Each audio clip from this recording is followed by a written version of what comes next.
So what I'm presenting today is a bit of history of the philosophy of embodiment, of the body as an image and as a topos that morphs through its development from philosophy into also cultural narratives. So I hope to have a bit of historical part and a bit of systematic ideas on the subject. So my talk will have 3 parts. I'll start with the body as a problem, which I think in Western culture, Western philosophy remains as a topos. Then I will go into phenomenology and speak of the return of the body from the philosophical and scientific perspective, and then hopefully go beyond the question of human embodiment into artificial embodiment and also a cyborgization of the human body. So this is roughly the map I'm trying to develop here. So the body as a problem. With the narrative of how we came to technology, in Greek antiquity, the myth of Prometheus is already something that questions the body and turns the body into a problem, in the sense that with Prometheus bringing the fire to the humans, which is the enabler of technology, we're making it possible to artificially equip people with warmth, with building materials, and so on. He was doomed because the gods didn't like that he helped the humans, and he was sentenced to lifelong torture, being chained to a rock and his liver being eaten out by an eagle. So the founding myth of technology, at least in the Western culture, brings to mind a tortured body. Something is, there's an imminent danger in technology, in the narratives that we have. Then if you think about Plato said, and this is still also today relevant, the body is the prison of the soul. So it keeps us from achieving a certain kind of wisdom, a wisdom or a knowledge that is objective. We cannot be objective because we always have a perspective, because our body is always situated somewhere, so we can never see the full picture. So it is something that is hindering us from achieving the real wisdom, whatever that might be. And I choose this picture because, again, if we speak of a prison, there is some kind of technology involved. Now you have this fence, if you can see it, or it's a building. It's something where you use a certain structure to tame people, in a sense. And it's interesting that with the body already technology is thematic. Now if you come to Descartes, his dualism of mind and matter divided the rational thinking from embodied existence, basically for good, and it's still something that also governs our thinking. For example, if we admire AI for being able to compute huge amounts of data with basically no limit, we admire this because it's so much more than the human mind can do, although it's only a very limited form of knowledge. It's only one part of cognition. It's still something that seems infinite, and we always strive for infinity, in a sense. So with Descartes' idea that the mind is immaterial and the body is pure mechanism, there comes again technology into the body because he thinks of visual perception, for example, as a camera obscura already. So he defines the biological matter as something that is more a mechanism than something alive. And I have a quote here from Descartes from the Treatise of Man. I suppose the body to be nothing but a statue or machine made of earth, which God forms with the explicit intention of making it as much possible like us.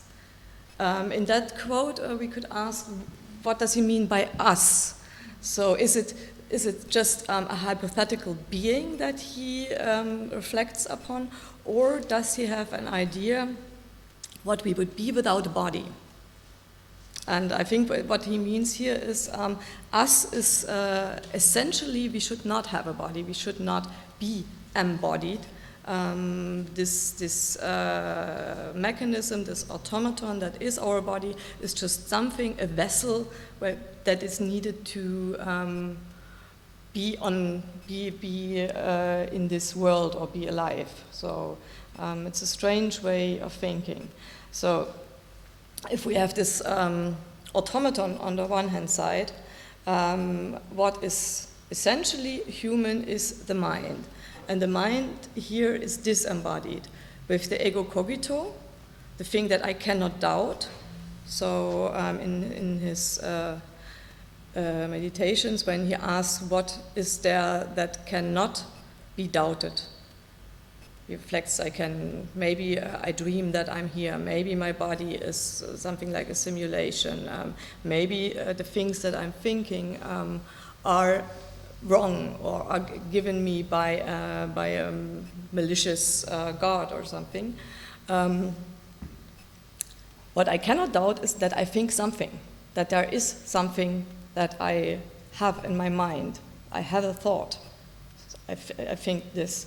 And this idea of the last thing, the fundamentum inconcussum of everything is that I can have a thought, leads to the idea that knowledge essentially should not be perspectivized.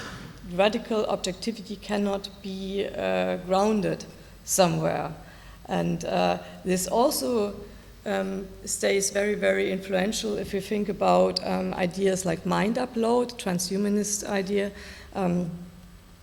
They must think that if it is possible to upload a mind, to decode the brain and upload it, cognition must be multiple realizable or realizable in different embodiments. And that would mean that it is very contingent. The type of body we have could also be something else. It could be in silicon, for example. This dualism results in reductive theories, so either you think everything is matter, everything is information, or you think everything is concepts and everything is just explainable or being brought down to ideas, like German idealism tries to basically explain everything only by concepts. Empirism would say, no, we have to look at the empirical world, the material world. But what also is something to discuss is the theory that everything is information. Where does it belong to? Does it belong to a more materialist point of view or more idealist point of view? This is something we might be able to discuss later in the symposium too. So this culture of separating the body and the mind is not only something that happens in theory, but also it stretches. It is not even tied just to the several fingers, but it is something that stretches far into art, culture, the way we build things. For example, a way of in a rationalist way, designing cities would be the grid in Greek antiquity. So most of the cities in antique Greece have a grid-like structure. So life is organized in forms of like information pattern already when technology was not as developed as now. And then we have the grid again in Renaissance painting, in the development of the central perspective. We see this image of Dürer, where the painter tries to capture the body, the fleshy body, the hedonist life through a grid, like tame it in the picture with the help of this grid. And another example would be the Panopticon of Jeremy Bentham, this structure of a prison where everyone can be watched without the observer being seen. This is a material form of a view from nowhere, because this observer is vanishing within the structure, but everybody knows, everybody can be seen. So again, a form of disembodiment of the observer. So these are the attempts to get rid of the body. Now we come to the second part, the return of the body.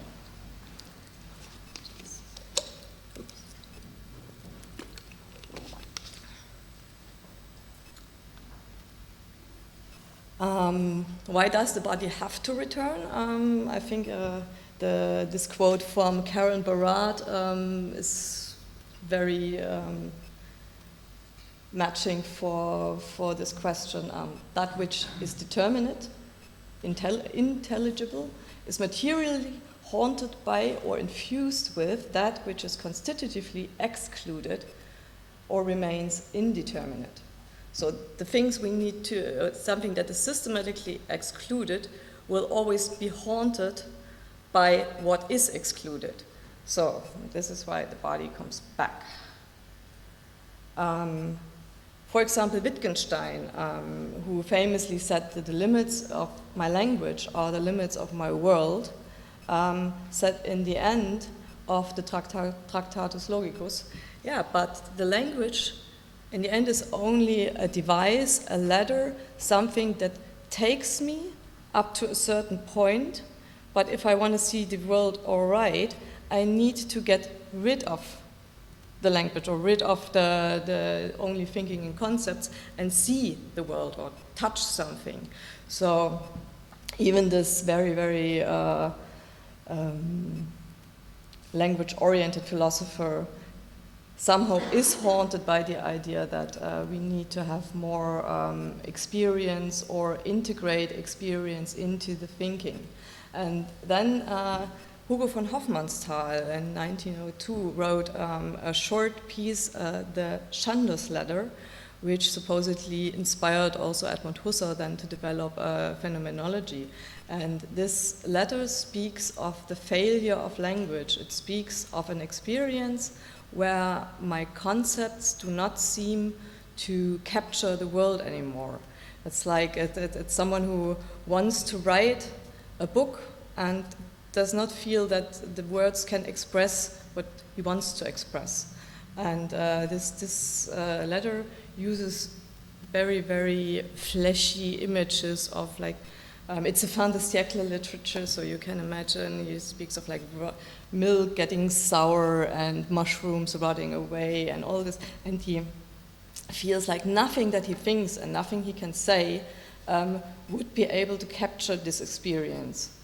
So phenomenology, as presented by Edmund Husserl, tries to reintegrate the perspective of experience into a systematic research and make it a topic of philosophy and of conceptual thinking.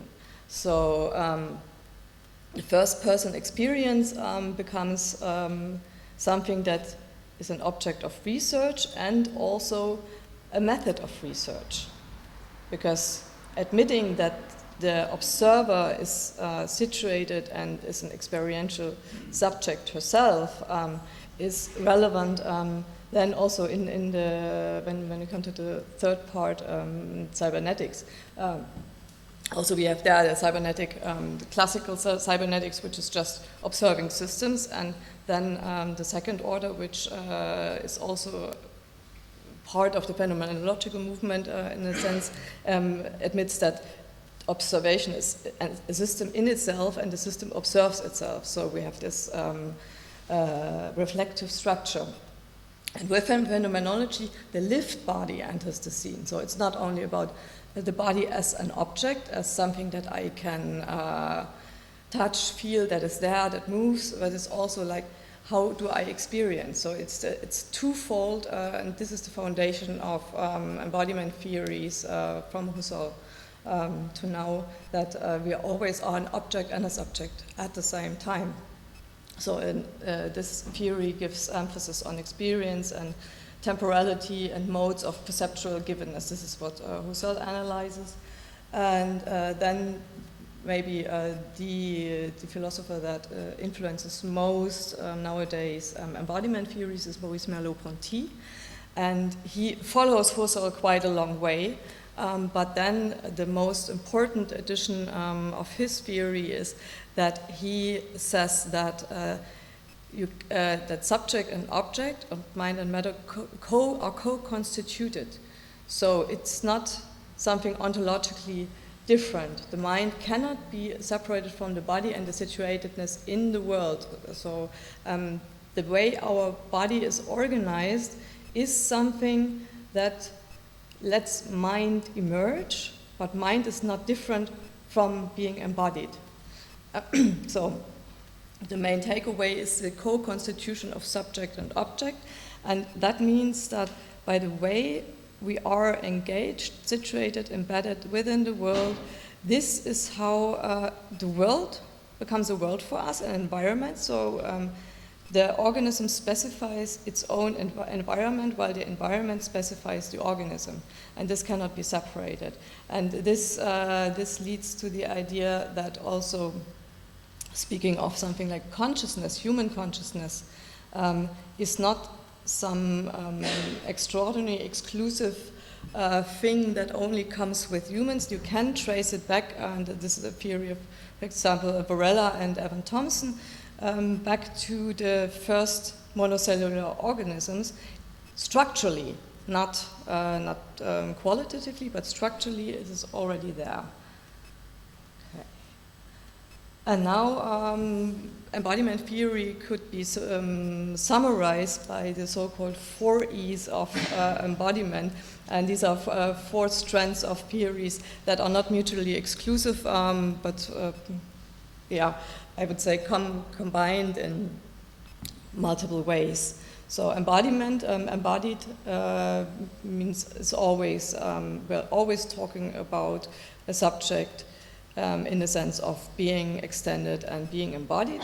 The embodied subject is always embedded within an environment.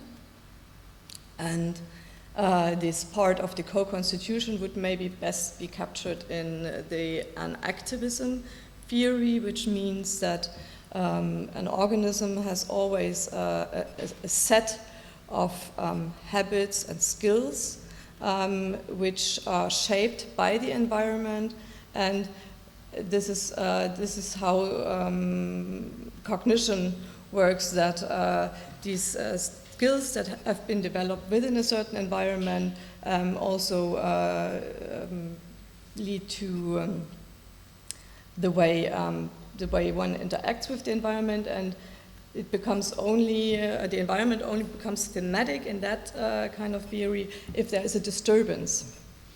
So normally we have this skillful coping. We do not have to think about how we move through a room. We do not have to think about how we drive a car. Maybe the best example is if someone asks you where's the brake and the gas in the car, at which position. You imagine yourself doing it, you don't have it conceptually at hand. And that means, or that this is what they call a skillful coping. We have so many habits that are not something that we need to think about when we do it. But then if it is disrupted, this kind of change of perspective, for example, as in Heidegger, when he says something is zu handen, at hand, and we use it and it's in the flow, and it only becomes present, at hand, vorhanden, if there is a problem with it, if we have to actually think about it. And the last point, the extended mind theory is something that does not come so much from phenomenology. It's more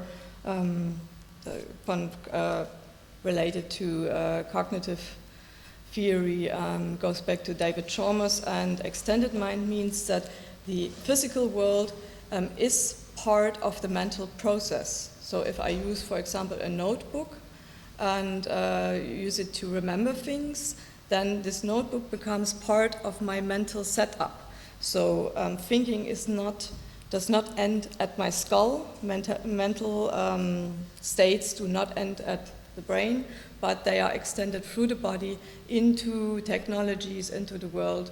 Every kind of media for knowledge storage and so on are extensions of the mind, and now digital devices. So, and with this topic we go beyond the human embodiment and into cybernetics. I just said that cybernetics in the original form, as presented by Norbert Wiener, for example, is still in this dualist position that the observer is not thematic or should be objective, should be outside of the system that is observed. And this is a problem, so we need to see how observation causes an interaction with the observed, how does it influence what is observed, and this is where the second order cybernetics enter the scene, which tries to thematize this complexity of observing and the observed and what happens in between. And I will only quickly mention Varela's theory here. Francisco Varela was a neurologist, and he developed a theory, a systems theory of life. So, just to make the relation to the embodiment theories, so the attention shifts now from the question of the body, of being embodied, to the question of what is life, and is life something that is only biological, or can we also think of artificial life? And this was already present, I think also Varela wrote already about artificial intelligence. So his idea or how systems theory could be used and can or is in biology relevant. The cell is considered a system that is autopoietic, that reproduces itself, is operational closed. That means it relates with the environment, and the environment is again this co-constitutional idea that with the moving cell, the environment is specified as an environment in terms of needs and values. And already if you think of a monocellular organism swimming in some kind of liquid with nutrients, it would already move toward, for example, the nutrient, in this way staying alive. That means there is already something like a value in this very, very simple setup of a cell within a liquid of nutrients. And this simple form is not really simple, it's already a complex system, but here you can see how biological life brings some perspective that is already equipped with something like meaning and value at the most simple form. And this is also why Varela and Thompson try to trace the emergence of the mind back to this very, very simple early form of life. And so the extension, the notion of mind is extended into at least all forms of life, and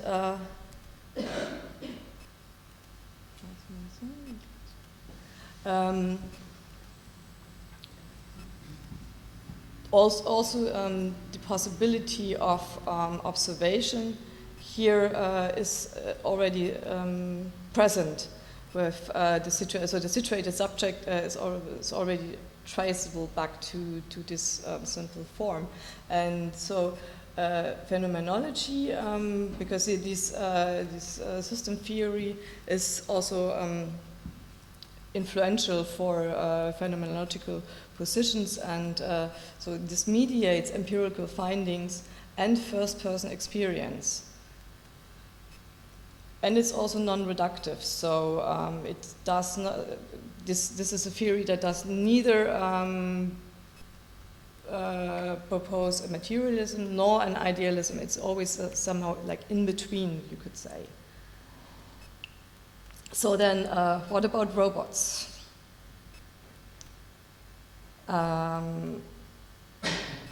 Robots, you could say, are also situated agents. And if we say, okay, being embodied is the basis or the not reducible basis of cognition, and we have computer science or computation is sorry. Computation is something that is essentially disembodied, because it's something that does not happen within an environment. It's just data. Data is not meaningful in a sense. What would happen if we have robots as embodied? Could we use the embodiment of robots to enhance computation, to bring computation to a level that it becomes a general AI, for example? Because they are situated, they share, for example, social robots, they share our perceptual world. Also, they are already built to human likeness, which causes people to trust robots more, for example, and to facilitate interaction.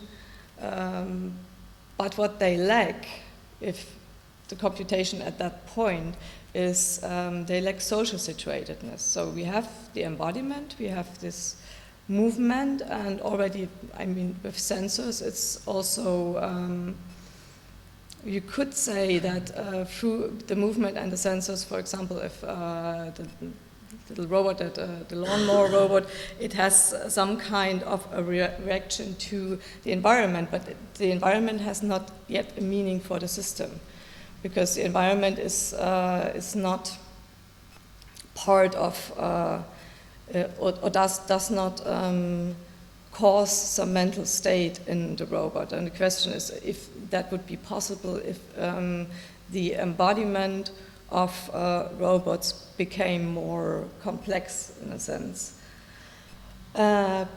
But is it really an interesting question to ask for this general AI? Is it really necessary for us to only think about how to create the same kind of cognition as we have in humans, also in artificial life forms?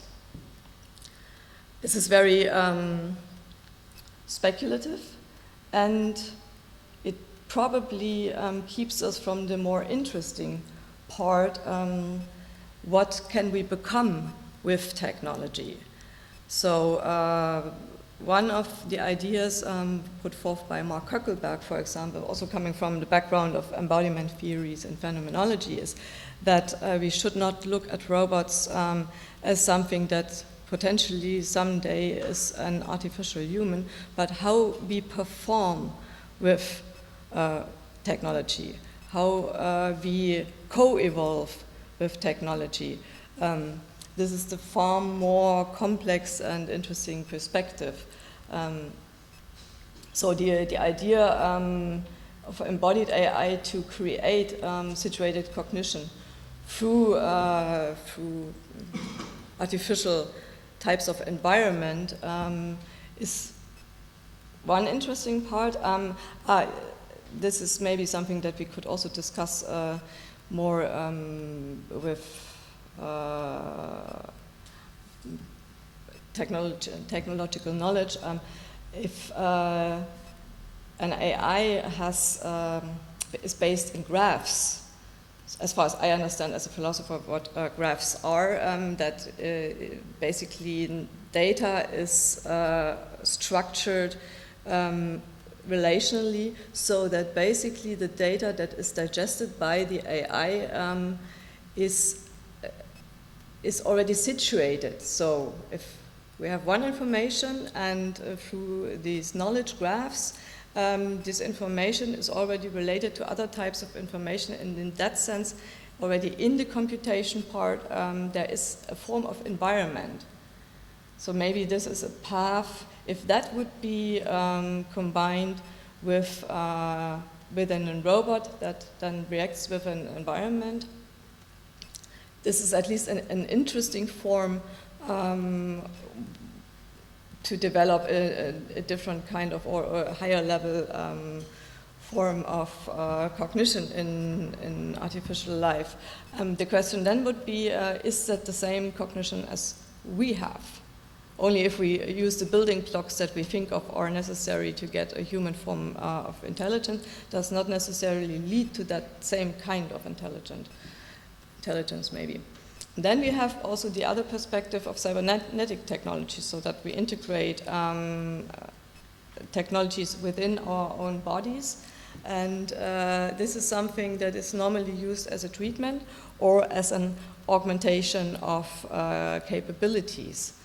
Either we try to heal something, or we want to be more than human, which is a more transhumanist idea of becoming better through technology, or live longer, or live forever, and all these ideas.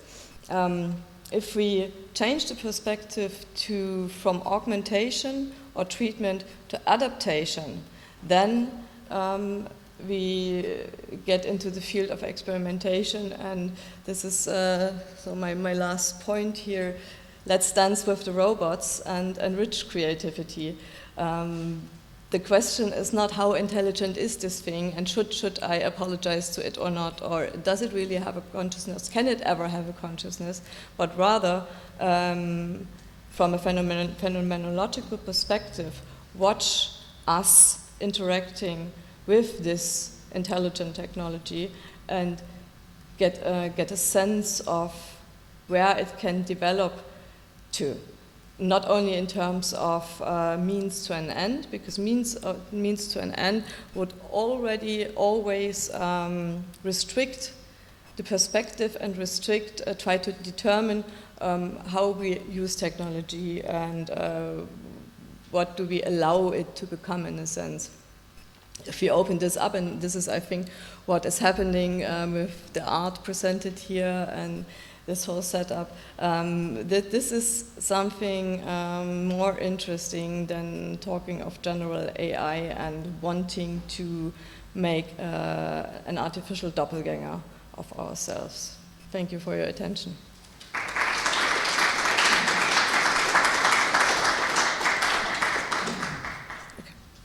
Thank you, Yvonne, for this really fascinating presentation. I think it's actually going to go very well with our next speaker, so keep yourself tuned. We open up the stage for Q&A. Does anyone have questions? Patrick? Do you know the work of Rodney Brooks and Luke Steels in the late 80s, I think, who actually said, oh, there can't be artificial intelligence without a body? Yeah, I haven't read it. I know the names, but because Rodney Brooks is very well known as a creator of the first one. Yeah. And Luke Steele works more on language, and he did some very interesting experiments where you have multiple small robots, and one of them would point at something, make a noise, and then they would learn how to name the thing. It's very interesting experiment. I have to look into that. Thank you. I wanted to go back to 2 points. You mentioned computers or the digital as having no body. That's maybe a problem. But couldn't we say that the silicon part of the computing world today is the body, and that sort of exemplifies the limits of what's possible in reproducing sort of mindfulness, partly because the body is so limited for computing today. So that was one thing, because I come from the computing engineering side. Yeah. I've heard many times, yes, even from computer scientists, that there's nobody involved. But they seem to forget that this is all about electronics. They seem to forget the engineering. There is body involved. There's wires, there's all kinds of stuff. And perhaps this, so it's almost like the body of the computer is more like the cell type of environment. And so the other point I wanted to have more, maybe a response from you is about the environment, the role of the environment. So we all often think of, you mentioned the embedded idea. So we are sort of active due to the environment. We can only do so many things because of the environment we have. But on the other end, we could say that the environment shapes us. So we are a product of the environment. And does that open up possibilities, or is it another sort of constraint? Thank you very much for your first question. I completely agree. Computation is not bodiless. It is very material, and the material shapes the form of intelligence that we can develop with this material. I think from a philosophical perspective, why we always talk about computation as disembodied is because of the form of intelligence we are developing with computation. So this is a purely rational, conceptual form of intelligence. I mean, put to use like this, it becomes something that can be creative, but it does not feel. We do not develop a technology that can feel, for example. So the talk of being disembodied stems on the one hand side because it's the only conceptual and rationalist type of technology or type of thinking that is developed within this machine, and you can do the same processes in every kind of computer. Like if you even like very old computer, very new computer, this and that, the type of process stays the same. Or is this very naive from a philosophical point of view? I'm not sure. Or is there a qualitative shift if from one device to another one? I'm not sure. I don't think so. So the embodiment cannot really change. So. Yeah, exactly.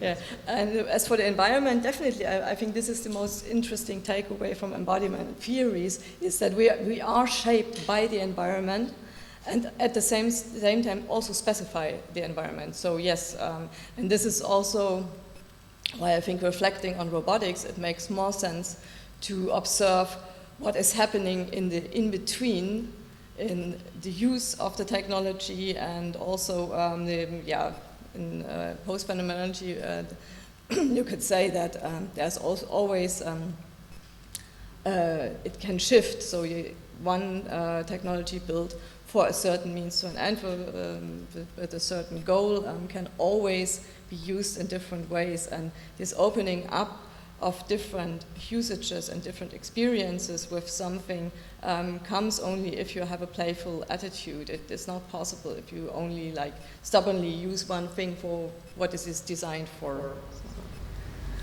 Yep. Yeah, thank you. Just two of these questions inspired me to ask mine. It seems like there's a kind of ambiguity or two ways that we use the word body. One is the kind of physics way, like the three-body problem, or any kind of material configuration. And the other that seems to me to be sort of resonate with this idea of embodiment is the sense in which I am a body or have a body, and central to that somehow seems to me to be a need. That the body is a little bit of the source of all kinds of needs that I have, logical needs, which seems like an important aspect of embodied experience. For example, not just in the sense of value when a single cellular organism moves towards the nutrient-rich part of the solution, but also in aesthetic experience, which is sort of the transcending of need, or being beyond needs, or overcoming needs in a certain kind of especially happy way. And so I guess my question is just whether you could say a word or two about what you think, and whether you think it makes a difference if you introduce this concept of need into the discussion of embodiment and robotics, for example, whether a computer then has a body in the same sense that I have a body. Because there is obviously some sense in which both the computer and I do have a body, but whether it has a body in this need-centered sense, it seems to me is a question. That's a very interesting question. Thank you. Yes, from the perspective of designing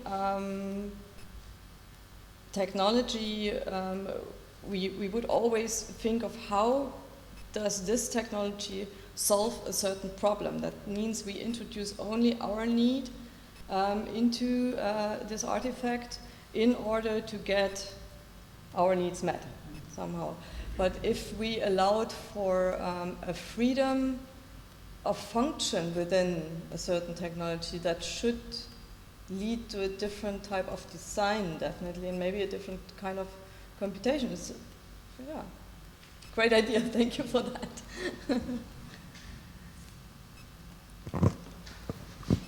Any more questions? We have now a microphone to give over. Either way.